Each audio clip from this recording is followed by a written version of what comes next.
Hey guys, and welcome back to this channel. In this video, I'll be showing you guys how you can create Suki from Fast and Furious. So, it's actually pretty simple. I think I might make her a little bit more tan. So I'm just going to remove everything, no adjustments needed, and no VIP except for the belt. So if you want to, you can use any other belt. For the hair, I just use the straight hair in blonde, but a little bit darker, and this brown color like this.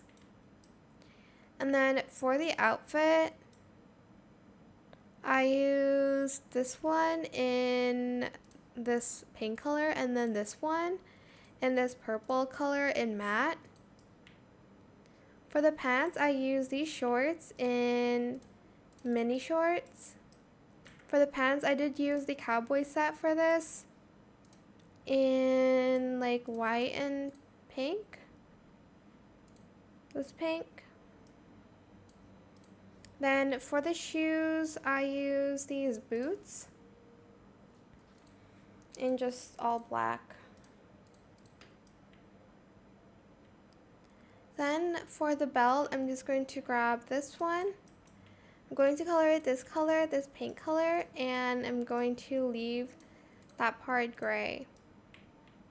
And that is it really. It's super simple, but I hope this tutorial is helpful for you guys. Don't forget to like, comment, share, and also subscribe to this channel if you haven't done that already. If you have any more questions about this video, just leave it in the comment section down below. I will try my best to answer them all for you guys. And if you found this video helpful, please click the thanks button as well. That is it. Thank you so much for watching. Bye.